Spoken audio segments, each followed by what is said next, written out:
glad you're here. Thank you very much for joining me. I talked about how Russia was talking of sending soldiers to the Bushehr nuclear power plant to secure its protection. Well, today, President Vladimir Putin said he had secured Israel's pledge to safeguard Russia's personnel at Iran's Russian-built nuclear power plant, and that he had reached out to both sides to try to end the week-old war. Putin said Russia had proposed some ideas for a possible settlement between Iran and Israel that are currently being discussed.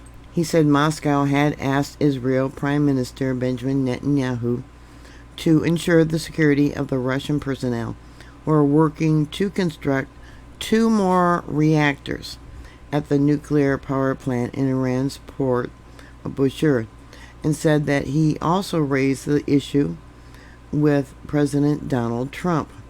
Prime Minister Netanyahu has agreed with that, and President Trump has promised to support our legitimate demands, Putin said. He also strongly rejected allegations that Moscow had failed to back its ally, Tehran, saying the Kremlin has maintained good ties with both Iran and Israel. He noted that Israel is home to nearly 2 million people from Russia and other former Soviet nations, a factor that we have always taken into account, he said.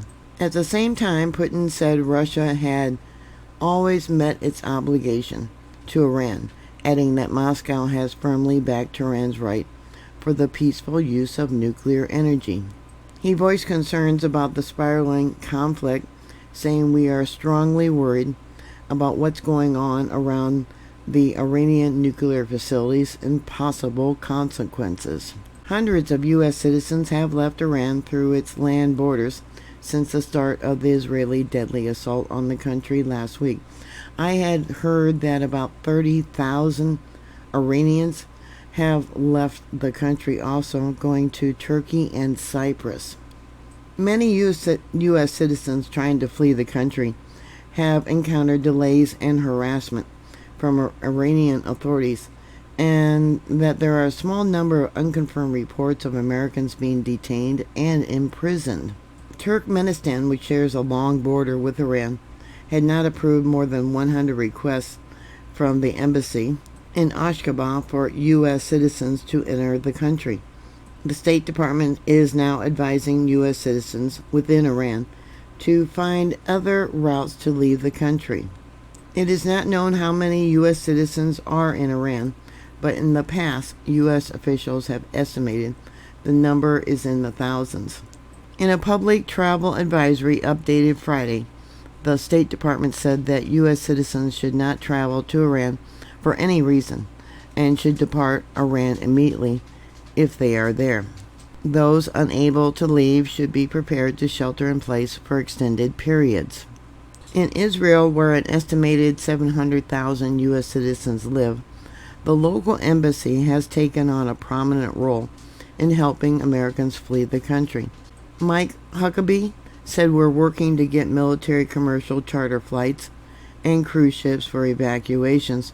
If you're offered a seat, take it over the next few days, noting that the first charter flight of returnees from the region had arrived at 4 a.m. on Thursday, yesterday.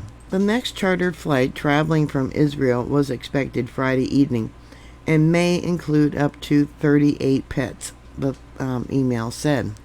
In a different post I seen earlier, no pets were being allowed. So I don't know if they've changed their idea or if they're lying. I don't know. So thank you for watching. Please like, share, and subscribe. And I'll talk to you later. God bless you. Bye.